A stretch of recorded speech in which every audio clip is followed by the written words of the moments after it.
members of the G20? First of all, let me say that India's G20 was very unprecedented and historic. It was historic because India made it from G20 to G21 by including African Union as a member. Secondly, our declaration was very ambitious, very progressive, very forward-looking, and it was widely appreciated by all the leaders of G20. And thirdly, we did it very differently from any other country by taking it all over to every state and union territory of India and making it a mass movement. The Brazilian presidency has just got over, and I would say that as a member of the Troika, India assisted and supported them. Frankly speaking, I would say that it lacked ambition. Their only ambition was to have an alliance on hunger and poverty, which they managed to achieve, and India supported them in that. But I think there could have been much greater ambition towards climate, towards energy transition, towards growth, strong sustainable growth, which is very critical. These are critical because global growth is at its lowest right now, at about 3%, lowest since the turn of the century. And while the developed world is growing at 1.8%, the global south, lower and middle income countries are growing at 4.4%. And this is going to be the story for the next 3 decades, according to IMF and World Bank, that emerging markets will grow at a much faster pace because of young demographics. The population in India, Asia, Africa will be very young, whereas the population across Europe and America will be aging. And therefore, these countries will grow at a much, much higher pace. And that is very critical. And the second point, which is very important, is the global debt. The global debt is very, very high. If you look at the global south, there are 15 countries which spend more on debt than on education. There are 44 countries which spend more on debt, on their interest payment on debt. The interest payment is higher than what they spend on health. And therefore, there is a need for greater debt transparency, and there's a need for debt restructuring of the global south. Right. And those are issues which should be brought center stage, right, which we hope to do in South Africa now. Absolutely. How much more difficult is it to arrive at a consensus on a global platform such as this in today's world, given that, we had at the time of the Delhi Declaration, the Middle East crisis was not there, the world literally standing divided. Is it far more challenging in today's world to arrive at a consensus in that context?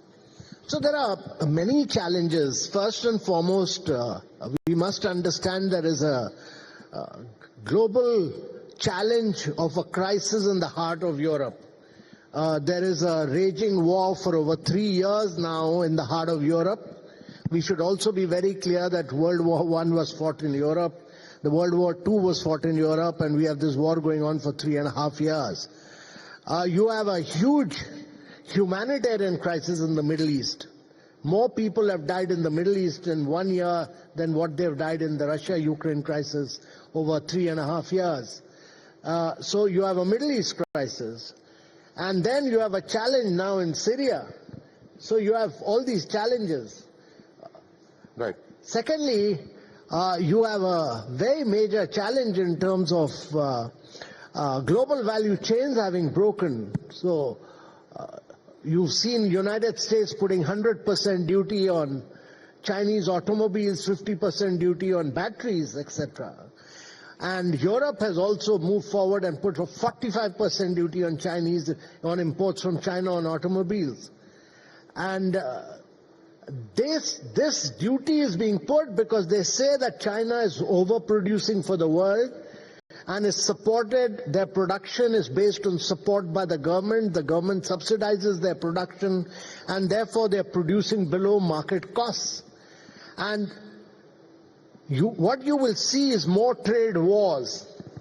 So that is the second crisis. And the third crisis, to my mind, is the crisis of new productive forces of artificial intelligence, generative AI, quantum computing. These have the opportunity to enhance production, productivity, transform lives of citizens in education, health, nutrition, many areas. But they also have the potential to trigger conflict among societies, and therefore you need international regulation so that they can grow in a manner that these new technologies benefit humanity and benefit society. Right. You spoke about this very important issue of tariffs, and with Trump coming in, there's a lot of rhetoric surrounding that. How is India, poised to look at this in terms of opportunities and challenges? Because right now the focus appears to be China. Is India in a more advantageous position, would you say? I think India is in a hugely advantageous position because we should really try and take full advantage of this, because irrespective of changes of government, there is a belief that it's a very significant belief that India has to work with the United States and the United States has to work with India. And that gets reflected in the fact that we have a partnership in the Quad, and we are doing many things together in climate, in energy transition, in critical materials, and you saw this agreement on critical minerals, and then we had the India-Middle East Economic Corridor, IMEC, which was done during G20, so many areas, including Biofuel Alliance. All these are key areas where India is working with the United States. Also, it's important to understand that there is only one country in the world which has retained its market share at about 26% of the global GDP for the last 3 decades. Governments may come, governments may go, but United States has retained its market share at 26% of the global GDP. It has a 44% market capitalization of the world with just 4% of the population.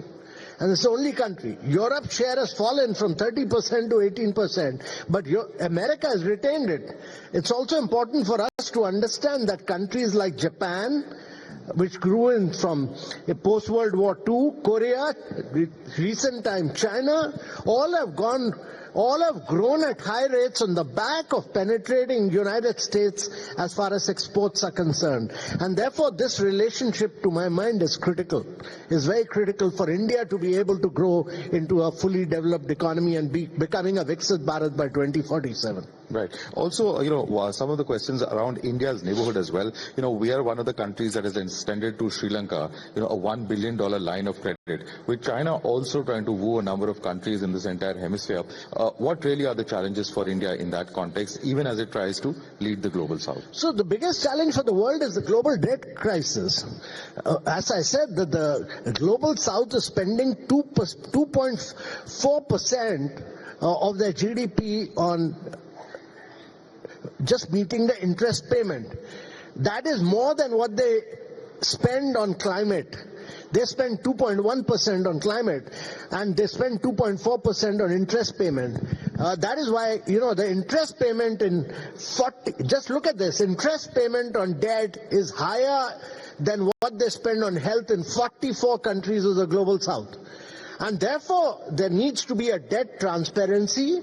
There needs to be a restructuring of debt, and that's critical because China has extended debt to many countries of the global south where there is a lack of transparency, and there is a need for a plan by IMF for all these global south countries so that the debt is there is a clarity on transparency, there is a clarity on sustainability, and there is a structured plan of action which will really come out within a period of next 6 to 7 months. Otherwise, it'll have a huge implication on the growth and progress of these countries. Right. India has also recently rejected a $300 billion climate finance package for the global south as the COP29 presidency is concerned. India has come out and said that the various bodies of the United Nations which have forced it down without hearing their side.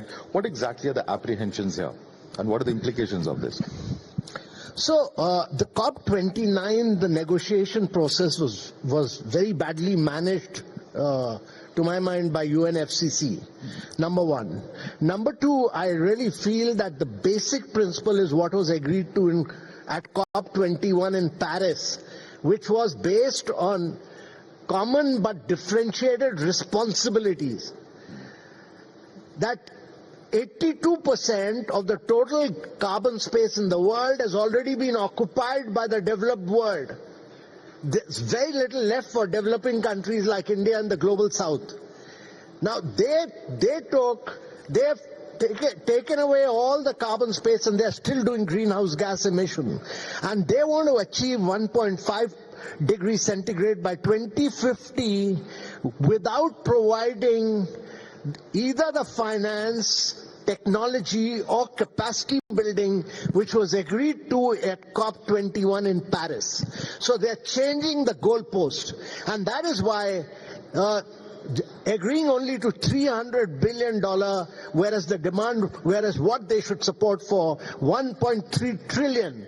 What is agreed to in G20 is that the world will move from billions to trillions. The package was 1.3. They brought it down to 300 billion, and it did not have, and they said it will not be, 300 billion was also not be provided by the states, but it will be provided through private and multilateral sources. So there was a total denial, there was a total back out from what was agreed to at COP21, and I think it was the worst possible deal, and that's why India did not agree to it. But where do you see the roadmap?